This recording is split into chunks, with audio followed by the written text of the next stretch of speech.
Green business back, okay. And then get back in the later. Yep, works. All right. Thanks to everyone who's, yeah, I guess that's picking my voice up. Yeah, so as Jeanette said, my name's Harrison Wright. Most of you probably don't know who I am. I've been to the meeting, I think, once or twice before, but this is the first time I've ever spoken to you. So in this past year, I did this, it was a small project on blueberry hardiness. It's my first wild blueberry project. I'm a plant physiologist. I've done work on high bush. I work on apples, as Jeanette said, wine grapes, a lot of other things, but I was excited to work on wild blueberries for the first time. So I'm known for doing a lot of work on winter hardiness, and so after, especially the 2023 polar vortex, I thought it would be interesting to know how hardy the wild blueberries are. And I know the crop in 2023 wasn't spectacular, and there's a lot of reasons why that might have been. So I'm talking about Nova Scotia wild low bush blueberry bud hardiness proof of concept, and the proof of concept is actually the attempt was to measure hardiness in a variety of different ways and to see how well it worked on the wild blueberry. So getting right into it, this is the overview I'll be talking about. Because I've never been here before, most of you don't know who I am, I'm going to give a bit of an introduction of my background, where I came from. I'm going to talk about the 2023 polar vortex event and winter hardiness. The objective of this project, like I said, it was just a small one-year project. It's now concluded. I submitted a report, I can't remember when it was, a few weeks ago or a month ago. I'll talk about the blueberry sites I went to. I didn't just go to wild blueberry sites, but don't hate me for that. It was mostly wild blueberry sites. Blueberry harvest measurement trials. So I tried a few different things. And yeah, I guess getting right into the introduction. I grew up on a farm, wasn't a wild blueberry farm. If you've ever been to the Annapolis Valley, if you went to the look-off, if you fell off that, that'd be falling on the farm I grew up on. It's mostly apples. Hay, rhubarb, mixed farm, and we also grow blueberries, high bush blueberries. I live not too far from there on what I would call a hobby farm. I look a lot young. This is about 8 years out of date, I think I figured out. I have 3 boys. They're all older, 8 years older now. I'm looking older. Jeanette already went over my educational background, so I don't need to do that. But I did start out as an engineer in physics. I keep the physics to a minimum. Then I went did a master's in agriculture at AC, and then I did a plant physiology degree through Dalhousie, and finally finished up at Laval University. So I work at the Kemptville Research and Development Center for Agriculture and Agri-Food Canada. I've been there actually since the mid-1990s, starting as a summer student. I've been there almost permanently. I did a lot of graduate work through this center as well. So over 25 years, and I've been a research scientist, an indeterminate research scientist. I was hired as a contract researcher and stuff like that as well, but been a full-time research scientist with AFC since 2017. My background is I'm a plant physiologist and also a post-harvest physiologist. So I also look at the storage of things, mostly apples, pears, things of that nature. And I've always focused on woody perennials, mostly a lot of what we grew growing up. So again, apples, pears, wine grapes, blueberries. So first I thought this is really the inspiration for this, or the catalyst of this work, why I got interested in it. When the polar vortex was coming, again, that's a bit of a misnomer. I call it the polar vortex, though. It was really, what it really was sudden stratospheric warming. So there's always a polar vortex, or 99% of the time there's a polar vortex. That's what keeps the cold air in the Arctic, but it's kind of a fence, keeps the Arctic air up there, a swirling mass, and then when that kind of breaks down, that cold air can slip down, and that's what happened in February of 2023. Now, we knew this was coming. I measured the winter hardiness of things. I didn't measure the winter hardiness of wild blueberries at the time, but I was curious. I did measure high bush blueberries, and I knew a lot of things were going to be in trouble. So in this coming, I knew it was going to be bad news for a lot of horticulture crops. I still don't know. I don't have the answer whether it was affected the wild blueberries. I do know 2023 is a poor year, and a lot of things there's been a lot of factors pointed at to describe or to explain that, and it's always hard to prove those things, though. So temperatures, this is in middle of Nova Scotia. This is the Kemptville temperatures. They dropped to about -25 or less. It was a little bit colder northern Nova Scotia. It was a little bit warmer on the south shore. It kind of warmed. It came with wind. It kind of warmed as it went across Nova Scotia. So some interesting things about this. Why the polar vortex was exceptional. It was cold, but the cold wasn't really all that exceptional. Temperatures were less than 25.5, like I said, minus 25.5 in central Nova Scotia. That's cold, and that's below average than what we've been getting recently. If you went back 100 years, that would be a normal winter storm sort of thing, or winter freeze. But they weren't record-breaking. In fact, you don't have to go back too far to get even colder temperatures. 2009, we had a minus 26. You have to go all the way back. I can remember these ones in the 90s. I can remember people speaking very quietly in the morning about how cold it was and wondering about our apple trees. So in 1994, it hit minus 28. That's in Kemptville. I know in northern Nova Scotia, like Malagash, hit minus 30, minus 35 even. 1993, we have an even colder one. It hit minus 30 in Kemptville. Again, it was colder up here in more northern Nova Scotia. I do want to point out, again, I don't want to sell myself as a wild blueberry expert in any sense. I'm a plant physiologist. I can learn about wild blueberries. But when I go back in the records, I looked at these years and I saw minus 28. There's about 27 million pounds per year average from what I could read, which at the time was average. And 1993, when it was even colder, it was actually a little over 30 million pounds, which was actually above average. So obviously the wild blueberries didn't mind back then. So why would we have to worry about the polar vortex or things like that in the future?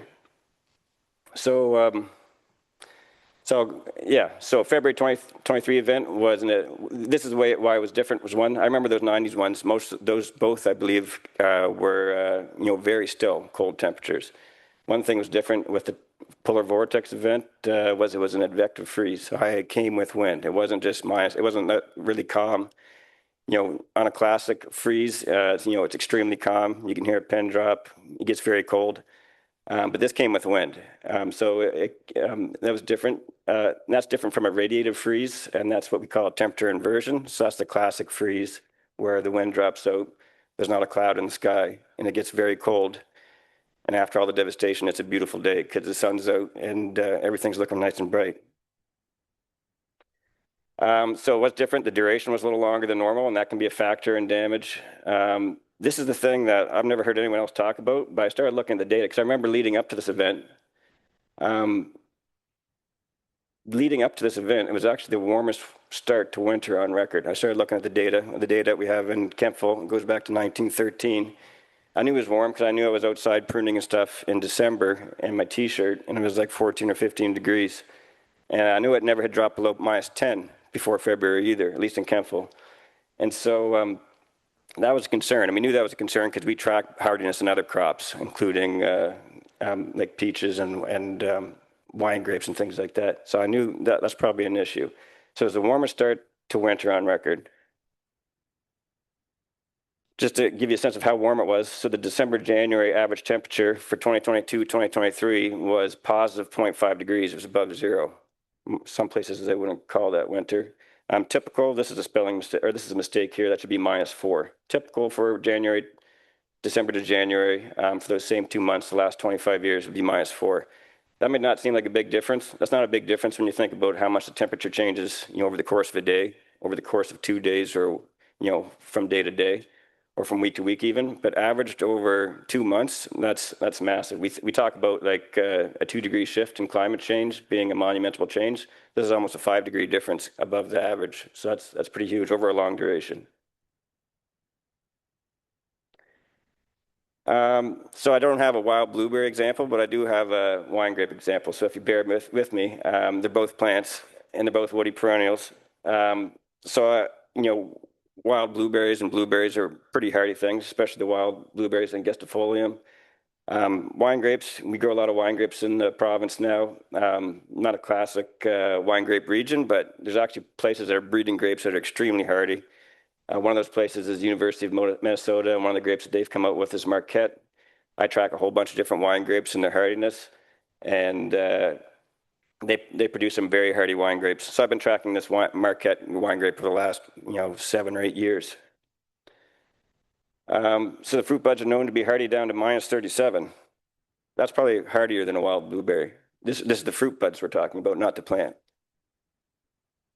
So if you look at this plot to the left, this is the date on the bottom. This is the beginning of December. It goes all the way to the beginning of February, the day before the freeze.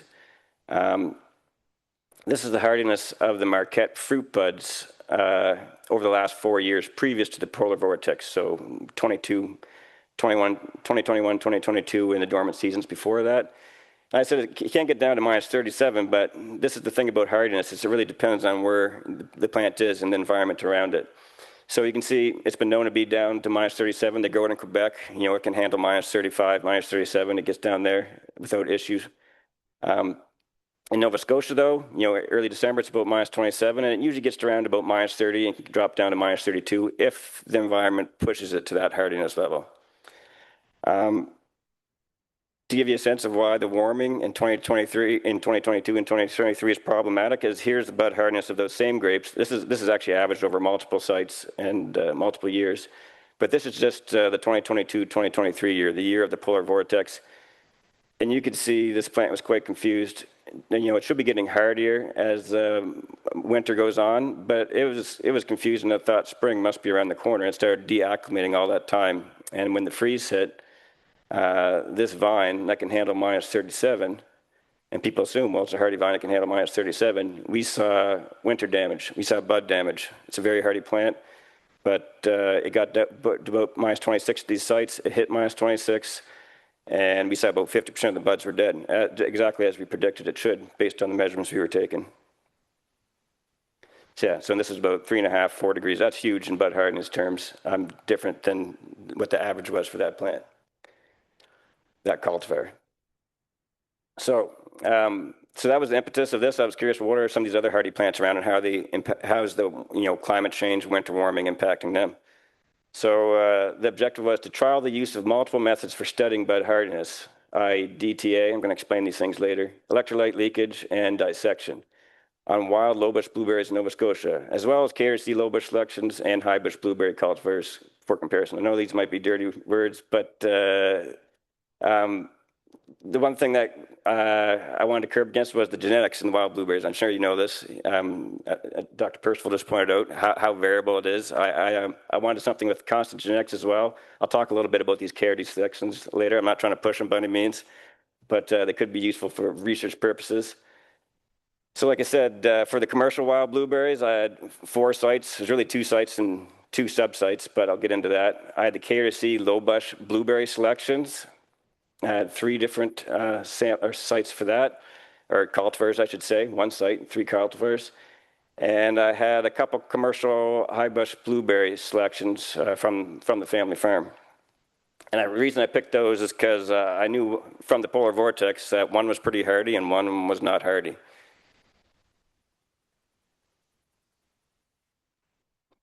So first, commercial wild blueberry sites. Vicinium angustifolium. I had a site in Caledonia, and I had 2 sub-sites at Caledonia. I had one that was on one of the lowest spots within the field, and another spot, a sub-site that was on the highest part of the field. I was hoping for snow. I was hoping to see some snow effect and stuff like that, but we had no snow on these sites last year. Even in late January, I was out there, and it wasn't even hardly a skiff of snow. Sable River. Same thing. We had I had the absolute lowest spot in that field, and then I also had the highest. It's right on top of Drumlin of that field. KRC low-bush blueberry selections. Again, this isn't an advertisement, but I find them kind of interesting because at one point people were excited about low-bush blueberry cultivars. I know it's gone in a different direction, and this was over half a century ago. But we have the Brunswick. At the station, we still have the Brunswick, the Fundy, something called 416. It didn't get a fancy name. And then I wanted to include Nova Blue, but the plants were in a good enough condition. I didn't think to include it, so I scrapped that idea. The Brunswick, it came out in 1965. This is the paper for the release. It was bred over like 2 decades before that. It was just a natural selection from Fairfield, New Brunswick, just something someone pulled out of a field. It wasn't the only one, though. They pulled out 240 selections, just people walking the fields and coming across berries that they thought were good and grabbing those. Brought them back to the Kempfel Research Center, and over the course of a decade or 2, they selected the best ones, the ones that they thought they were the best. The selection criteria is mostly large berries. They want something that produced a good crop, and great yields go kind of hand in hand, not necessarily though. And they also want them to have excellent rooting, again, with the idea that maybe these, we'd want to have plantlets and maybe plant them out. They need to be able to root well to have that cloned plants. The Fundy, it was released in 1969. It was an Augusta seedling. I'm not sure if people are familiar with Augusta. It used to be it was a cultivar that came out of a Maine breeding program, again, decades ago. So that was 1969. This selection, or this, I guess it would be a cultivar, it had very high tonnage per acre. I know there was trials where they had 18, 19 tons per acre off it. Disease resistant. It was vigorous, and it had uniform maturity, so good for harvesting. Finally, 416, I don't know why it didn't get a name, but it was a selection like the Brunswick. It was just a pure selection. It came out of a field in Pictou, Nova Scotia. And then the Nova Blue, I only mention it because I find it kind of interesting. It's a cross between Brunswick and Fundy. I'm not a plant breeder, so this was actually a seed-based cultivar, which doesn't make sense to me. It means it's not a clone. You're just always taking seeds from the Nova Blue, and it stays pretty true to type. But it also, the genetics are varied enough that it can, the different seeds can pollinate each other. So you don't have to worry about having pollinators or cross-pollination. Finally, the commercial high bush blueberry selections. I chose Liberty. It's been a cultivar that's been around for a long time, very, very hardy. And I also chose Legacy, and people are really excited about this, huge berries. I should mention Liberty is a Vaccinium corymbosum. Legacy is a cross between Vaccinium corymbosum, northern high bush, and Vaccinium darrowi. The fact that Vaccinium darrowi is actually an evergreen might give you some pause for concern. So it's a southern cultivar. Again, it did pretty well for quite a few years. The polar vortex was not one of those years. It ended up being quite sensitive to winter temperatures, especially when it's preceded by warm temperatures. So I sampled different times. This is for blueberry hardiness measurements. Late November, late January, early April. And before I get into the actual trials where we actually attempted to measure how hardy the blueberries were, I was looking at the literature about how hardy wild blueberries are thought to be and different trials that have been done on them. So in general, most people believe the plants are hardy to zone 3. So this is the US-based plant hardiness zone. So zone 3 is minus 34 to minus 40. Well, hardly ever gets that cold, hasn't for 40 years. Though some suggest it could be even hardier. But I do want to emphasize that hardiness zones are based on plant survival. And so most people aren't satisfied just with their plants surviving. They also want fruit to come off the plant. So when you look at hardiness zones, it's important to know what that's actually meaning. So I said, somewhat rhetorically here, but what is our definition of hardiness? Are we worried about whole plant hardiness? I don't think so. I mean that's important too, but I think we want to go beyond that. Shoot or sprout hardiness or fruit bud hardiness. And I think or flower primordia in this sense. That's when it's important. I do want to mention that for this trial, I am strictly talking about dormant plant hardiness. I'm not talking about during the growing season frost tolerance hardiness. I know that's another issue. That's not what I was studying in this 1-year project, though. This is another important factor. Back in when it was in the 90s, when we had those really cold temperatures, it was minus 30s. We always had snow. I can't remember ever having a green Christmas growing up. But for the last 25 years, I think it's been almost consistently green Christmases. So things have changed. Snow makes all the difference in the world, especially to a crop like low bush blueberries. Just to point out, 1 inch of snow is approximately insulating value of R12. I live in a 200-year-old farmhouse, and it's probably about R6. So much warmer. A foot of snow would do much better than my house. If you had 2 feet of snow, I think current construction is R22. And so if you have 2 feet of snow, it's even better than an R22 house. So in terms of finding actual literature accounts of trials where they actually measure the hardiness of the buds, it's hard to find any. I found accounts, most of them were kind of anecdotal. I found NB literature, New Brunswick extension literature that suggests around minus 30 is typical. But structured wild blueberry hardiness trials, not anecdotal, with definitive answers regarding hardiness are pretty few. So before I get into the trials again, I know I said that before, I wanted to go into some of the factors of wild blueberry buds and look at some of the morphology of the plants, at certain factors that may suggest hardiness or not hardiness. So I first looked at fruit bud numbers per shoot over my 3 types of blueberries: commercial, Kempful selections, and high bush. And at least in the sites I was at, they're averaging close to 5. The Kempful selections were averaging about 6 per shoot, and I attributed that to the fact that they were bred for lots of fruit. And the high bush blueberries, both of them were actually about the same as the commercial. They only had a little less than 5 on average. Fruit bud mass. So one strategy for not freezing is to be as small as possible, and so small buds is good in cold winter temperatures. That's only one of many factors. It's not the only factor, obviously. So the commercial wild blueberries, they average about a little over 6 milligrams per bud, pretty small. The Kempful low bush selections, they were almost twice as big on average. We do have to be careful. These were at different sites, so it's not just a cultivar comparison, but in general, it makes sense that they're a little bit bigger because they were selected for big berries and big crops. And finally, the high bush blueberries, when I looked at them, they didn't look that much bigger, but when I actually weighed them, they were quite a bit bigger, 2 to 3 times bigger, almost 20 grams. Most of that was because of that legacy, that southern cultivar I was telling you about that had the really big berries. So the legacy alone was 22 milligrams. So the Liberty, the more hardy one, it was closer to what the low bush selections were like. So another strategy, as well as being small, is to try and get rid of the thing that freezes during the winter season. So try to desiccate, try and get rid of that water as a protection from that water freezing and taking the cell structure and everything with it. So I wanted to look at the blueberry fruit bud and stem water content throughout the dormant season. So this is first the 4 wild blueberry sites. And I don't want to spend too much time on these, but this is actually, they desiccate quite a bit, more than most things I've seen. On average, their water content was only around the 10% amount. I was expecting to go down in January, but it didn't. It's about the same. This is at the end of January. It's quite variable. When I was collecting these, I'm assuming I was taking, by looking at the plants, I think I was probably taking 6 or 7 different clones at each site, and I was trying to have a representative sample because there's quite a bit of variability. So I didn't see a difference in November to January, but I did see, in early April, well before bud break, the bed started to swell, and they did get a little bit more water at that point. That was early April.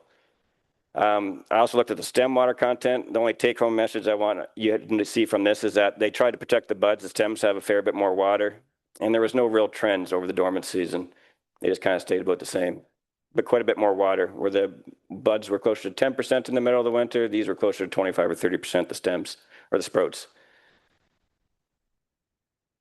So the low bush blueberry cultivars, again, I won't spend too much time on it, but you could see, again, they're at a different site, so we have to be careful with comparisons, but they had about twice as much water as, a little less than twice as much water as the wild blueberries did.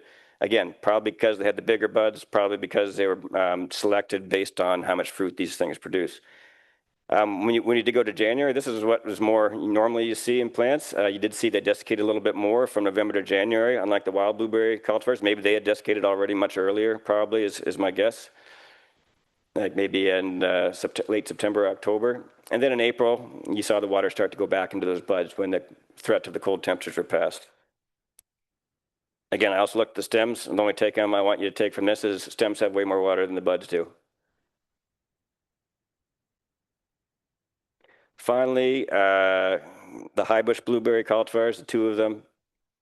Again, so probably 2 or 3 times as much. Those buds in November, fruit buds, had close to 25%. Remember that the commercial wild blueberries are only about 10%. Like the selections, they decreased in January, and then they came back up in April when the threat of cold temperatures was much less. Again, and the stems had much more. So that's sort of the way.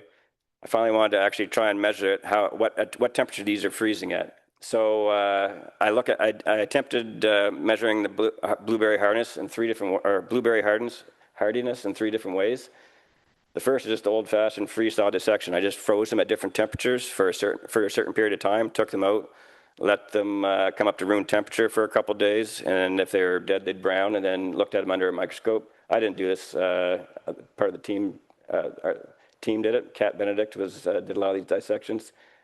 Differential thermal analysis. That's the gold standard. What we use in wine grapes. It works very good on wine grapes and a bunch of other types of species. And electrolyte leakage. And I'll go into what these things mean here as I talk about the results. So that first one is just what I call freeze-thaw dissection. So this is a longitudinal dissection of a bud. It's quite obvious where the flower primordia are. These will develop into fruit. The green ones all show very healthy flower primordia. The nice thing about buds that's super cool, or flower primordia that's super cool, is very obvious. It's pretty black and white, or more green and brown, what's dead and what's not dead. This affirms that wild blueberry is super cool. That's a strategy for avoiding freezing. They super cool, so they drop well below their freezing state. And then it requires either a very cold temperature or something to set them off to freeze. But when they freeze, they do it extremely suddenly. That's why there's no only half brown flower primordia. It's always, nice and beautiful green, or it's brown. So quite easy to tell a healthy one from a not healthy one. It's not the same for the vascular tissue and other parts of the plant, which don't super cool. It's all many shades of gray or many shades of brown in the case of winter damage. So here's the results we got from the freeze-thaw dissection method. We were able to do it successfully at all 3 of the times: late November, late January, and early April. Somewhat surprisingly, I will mention that this is the 50% bud mortality rate. This is the temperature that we got 50% bud mortality, or flower primordia mortality, I should say. But this is critical right here. This is at temperature, and it's held there for 8 hours. A lot of freezes, especially temperature inversions, they may only be a half hour or an hour or 2. 8 hours is pretty long, so you have to be consistent and to know what those numbers mean relative to other numbers. So you can see the low bush wild berries about -24. That might be not as cold as you were hoping, and it wasn't a very warm, or it wasn't a very cold year. I should mention this year. Again, that's held at 8 hours. At 8 hours, at -24, you'll see 50% of your flower primordia die. I'm betting that polar vortex, we saw some death in those wild blueberries given this information. I did want to point out, despite everything I said about bud size and water content, there's lots of other factors in there too. The KRDC low bush blueberry selections, again, I'm not trying to promote these things, I'm just wanting comparison for consistent genetics. They're about the same, -24.3. There's no difference between those two numbers, despite being a bigger bud, despite having more water content. They froze at about the same level. The high bush blueberries, they were less at -21. I put an asterisk next to this. The Liberty was actually -25, -26. It actually was the hardest thing of all of those. It was that legacy, that one with the southern high bush blueberry genetics, that brought it down. It was freezing at about -17 when held for 8 hours. So, and that's exactly what I wanted. I wanted something in there that I knew was not hardy, and this showed it was, that verified that our protocol was right. So differential thermal analysis, I'm now going to another way of measuring bud hardiness. So differential thermal analysis, we call it DTA. You might notice that's not a blueberry. I didn't have time to make new slides, but that's a wine grape. So this is what you do. You go in the field, you take your canes or your sprouts, whatever, you cut the buds off, you put them on a plate. That's a pelt-shaped plate. I'm going to get into a little physics here, but don't be worried about that. And then we put it in a programmable freezer where we simulate a freezing event. This freezer, we program it to start at stabilize it around 3 or 4 degrees, and it goes down 2 or 3 degrees an hour until it hits -40. Now, remember I said there's a pelt-shaped plate. That pelt-shaped plate, what it does is it turns a temperature differential on one side of the plate compared to the other side of the plate into a voltage reading. And when you get that voltage reading, here I said we are lowering the temperature. This is 0 degrees. We go down to -35. It goes down to -40 actually. And then we read a voltage. This is just the baseline right here. And we call this a thermogram. And these little spikes here, these are individual buds. Actually, not individual buds. These are actually individual flower primordia. Not the whole bud freeze at a time. Individual flower primordia freeze at a time. So that right there signals to me that a flower primordia just died. So just to go into, again, this is the only physics I'm going to get into. I was excited to use at least a little bit, but you think about a solid going to a liquid. This is not necessarily intuitive, but the states of energy: solid, lowest state; liquid, next highest state; gas, higher. And then it gets to plasma and other weird things. But when a bud freezes or a flower primordia freezes, you go from a liquid, which is a high energy state, or a higher energy state, to a solid, which is a lower energy state. So again, the counterintuitive thing might be, or maybe it's not necessarily intuitive, is that when something freezes, it actually releases heat, and it gives off a burst of heat. It actually heats up for a little bit.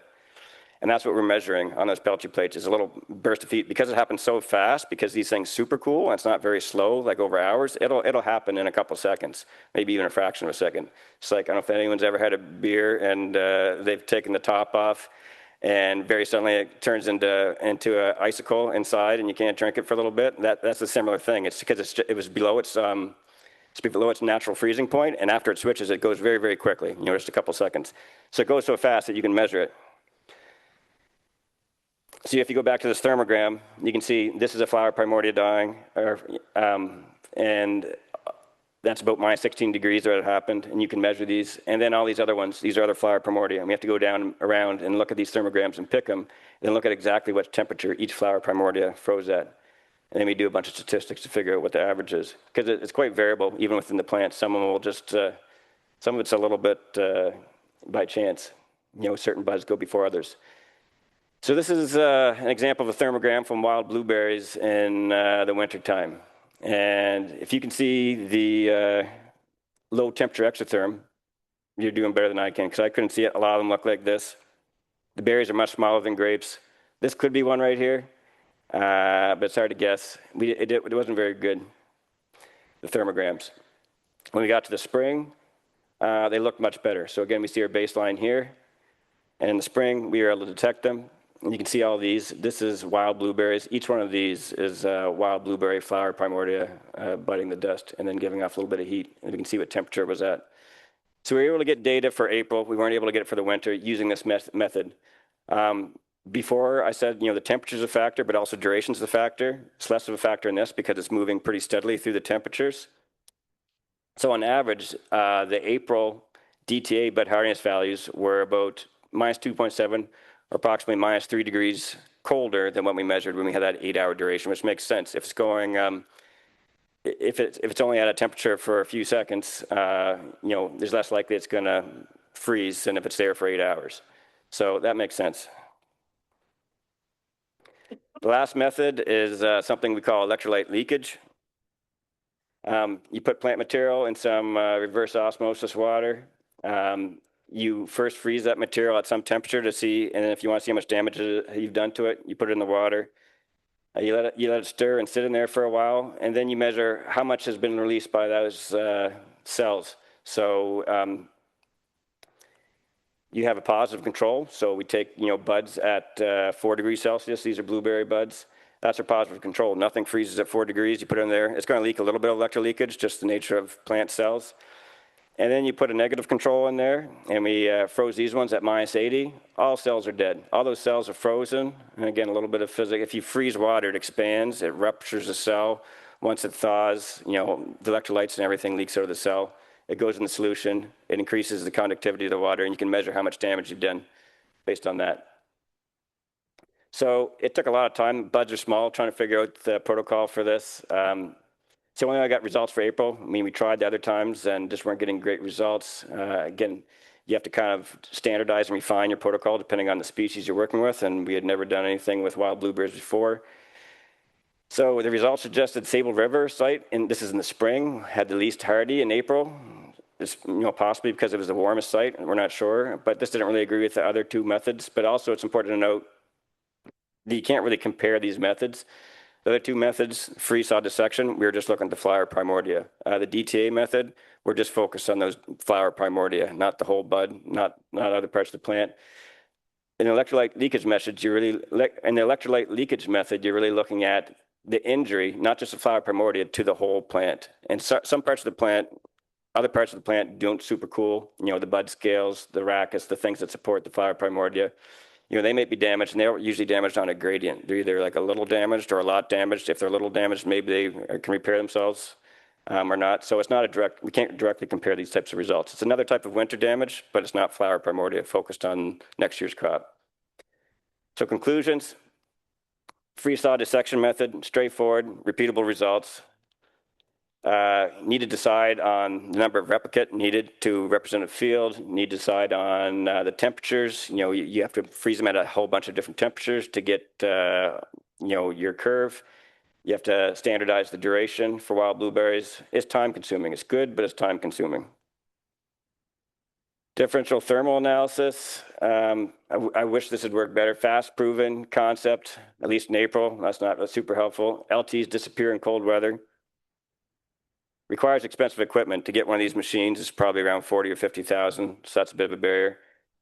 Needs further refinement strategies to reduce baseline thermogram noise. So we did a bunch of things trying to get that baseline noise down as much as possible. The more we can get the noise down, the easier it is to see the peaks that jump out. I want to say that the machines that are out there now, the DTA machines, a lot of people use the exact same ones. A lot of them are built at Brock University. Engineering department, it's like 40, 50-year-old technology. If people are really interested in measuring blueberries, it's a smaller bud, it's harder. It's probably the advancements in electronics and stuff would be possible, I'm pretty sure, but not with the machines that we had. Electrolyte leakage, inexpensive equipment, small buds, an issue, requires further refinement, standardization for wild blueberries. And also important to remember that results are percent injury overall, not just on the flower primordia, do not readily translate into flower primordia, i.e. the crop mortality. So that's just something you have to be aware of. And that's it. I very much thank Wild WBPANS for supporting this small project and supporting research, and that's it.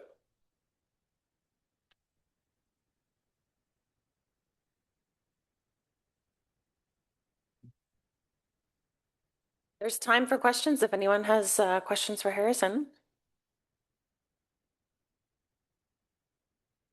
Great, thank you.